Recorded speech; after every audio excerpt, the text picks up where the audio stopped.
If you want to be fit and healthy after 60, just walking is not enough. I've lost count of how many times people over 60 have said to me, yeah, I'm really fit, I do loads of walking, especially those guys that play golf and they say how they do, 25,000 steps at the weekend. But, they don't mention the fact that they don't really do very much during the week. I don't want to be a killjoy because obviously steps is better than nothing.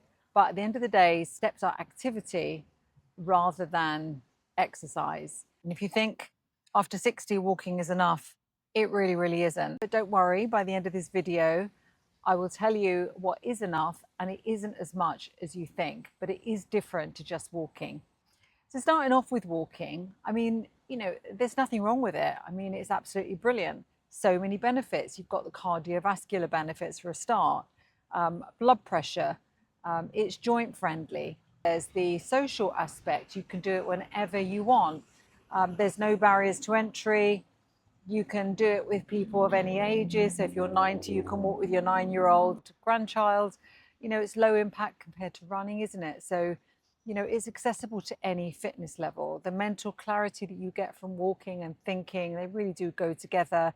If you need to make a decision about something, it really helps when you're walking. So, that's very helpful to your mood and your nervous system. It will lower cortisol, it gets you outside, you get a nice lot of daylight exposure. You need no equipment, no gym membership. So basically there is no excuse to walking. And I'm not saying for a minute that it's not brilliant, it absolutely is. And what's more, it's sustainable for decades to come. It's the one thing that, like I say, you will still be able to do when you're 90. Before I go much further, I'd love to know in the comments how many steps you actually do per day. There's this arbitrary number, isn't there, of 10,000. That's really just to get us moving. And if you really don't know, like some of my clients, when I first ask them, they just don't know until they look at their Apple phone.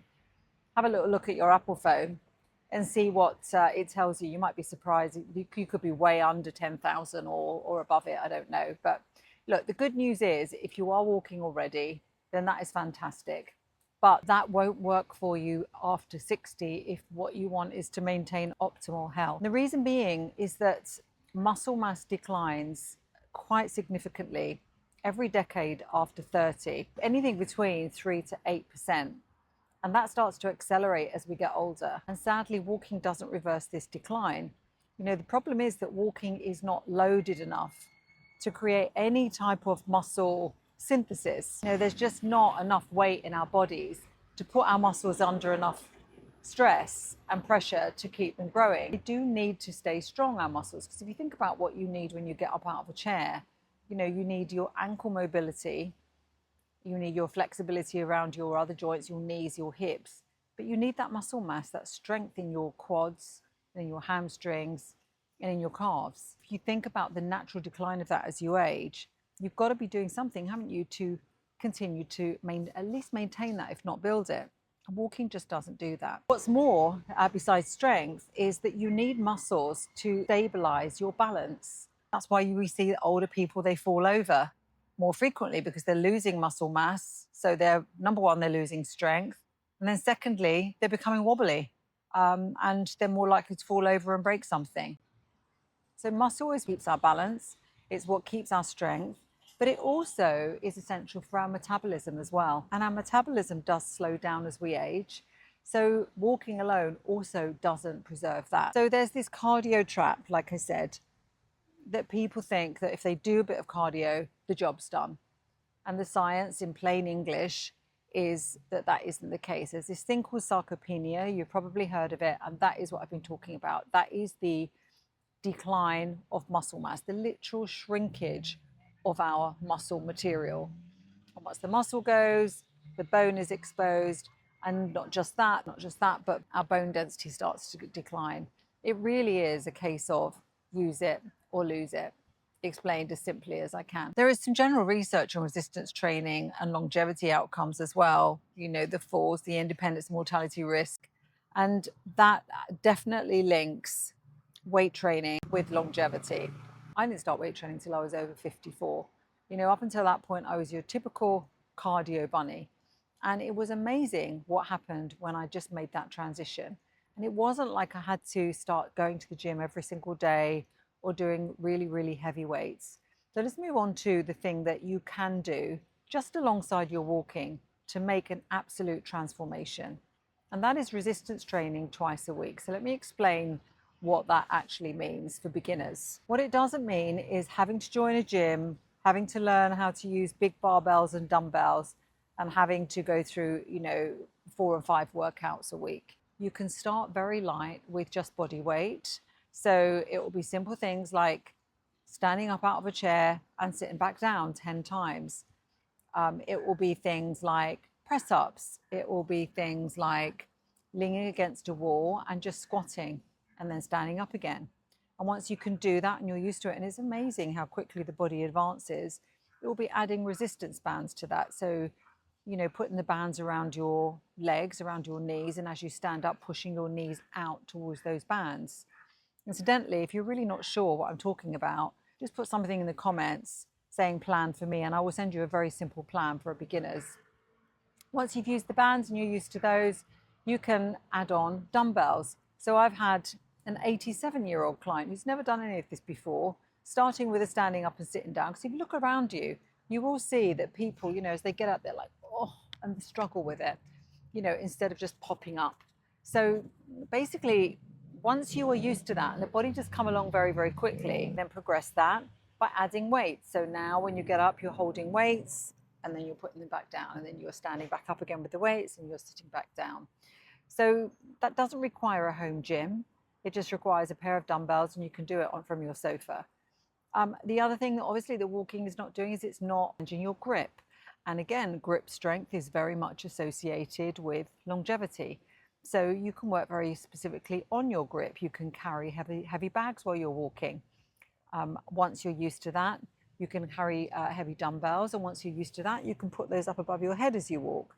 So simple drills like that, in the end, you can piece that together and that can become a 20-minute workout. Add 2 of those a week to your normal walking regime and you'll be absolutely amazed at how this will transform your body. If you combine that with your walking and you're then doing this body weight circuit as well, there will be a significant change. You will definitely feel stronger. On my own clients, when I've monitored their progress, and this brings me on again to something that walking doesn't do. It doesn't support progressive overload, which we need in order to maintain and build muscle mass. What's progressive overload? It's when you gradually lift heavier and heavier and heavier. Well, in the case of the simple squats and things like that I've just mentioned, you would be standing up and sitting down, let's say 10 times. And once you manage 10 times quite easily, then you would add the dumbbells on 10 times and so on. So that's how you would do progressive overload, just trying to make it that little bit more challenging every week. So common mistakes and myths that I hear from people when, I do suggest to them that they do something beyond just walking. They'll say things like, oh, I'm too old to start all of that lifting stuff. Well, you're not too old. I've just directly referenced an 87-year-old that I've coached. I was 54 when I started. You are basically never too old to start these things. And we've got proof of it everywhere that we look. They will say things like, as I said right at the beginning, I walk 10,000 steps. Well, that is not exercise. That is just activity, as I've said. They worry that it's going to hurt them, that they will hurt themselves. They'll say resistance training will hurt my joints. Well, actually, the opposite is true when it's done correctly. They will say, I don't have equipment. And as I've explained, you can use body weight. That's totally enough to start. There's another video here, which I'll link, which explains how I train a number of 60-plus-year-olds from their sitting room, and they use nothing more than water bottles and cans of beans.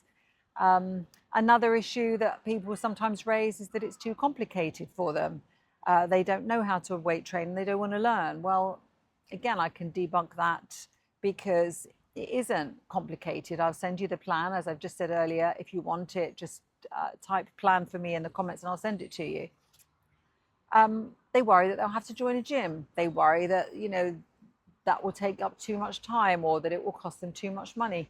All of these things are just a trap that people have been led to believe to not actually change and improve their fitness regime. And that's why we see so many old people shuffling around.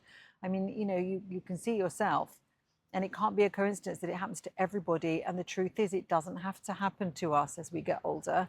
but we have to do something different to what we're already doing and to what we see everybody else doing. Walking is not enough. As we get older, if we don't train our back, we will start to stoop, and as we start to stoop, you see older people, they then start to hold on to things when they walk. They're worried about walking down the stairs because they're losing this muscle mass and this strength, and that's what happens to old people. So what I've been absolutely astonished by and really so motivated by is that I've been able to get stronger myself even into my 60s, just turning 64 and able to be stronger now than I was 10 years ago. And I do go 4 times a week now to the gym, but that's because my gym is a 20-minute walk from me. I like to get the steps in. I go there. I do 4 sessions a week of training, 2 upper and 2 lower body.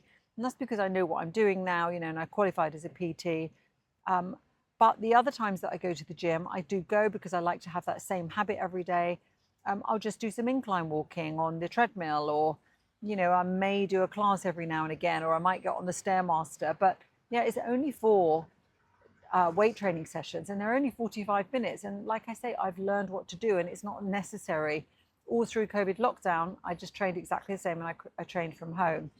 So it's so motivating when you realize that, the things that we're led to believe about age, that, we'll be a bit more careful now and we'll just shuffle along, and maybe, that's too much for me. That's not true. It's about mindset. You have to believe that you can do something, and then you can. Whereas if you believe you can't, then you can't. I mean, that's a very true saying, isn't it? So the whole point is this: walking is just one piece of a whole health and longevity system. It is only one box to tick. It's not the whole thing. But so is weight training. So is putting your muscles under resistance. That's another piece of this essential puzzle, along with mobility, doing some sort of flexibility so that you don't stiffen up all over your body, along with some mindset training, some working with your brain, challenging your brain, not just watching the same TV or reading the same newspapers. It is literally challenging yourself to learn something new. And it's treating fitness as this holistic, much bigger picture. So that's it for me today. I thought I would stop mid-walk today and just make this point that walking is wonderful. More walking is not the answer if you want to stay optimally healthy and fit well beyond your 60s. I've told you how simple it can be. You can just type "plan for me" in the comments, and I would be only too happy to send you a very, very basic starter pack for starting your weight training journey. And one more thing, I do daily tips on health and fitness and longevity for people that are over 60. I try to do a weekly roundup as well. There's quite a lot of videos now on my channel, so if you want to go back and look at fitness and health and longevity after 60 in body, mind, and business, and hair and skin and aesthetics, and all of the aspects of our life after 60, then please go and check it out. And I'd love to hear your comments, and subscribe if you want to hear my daily tips as well. Thanks for listening.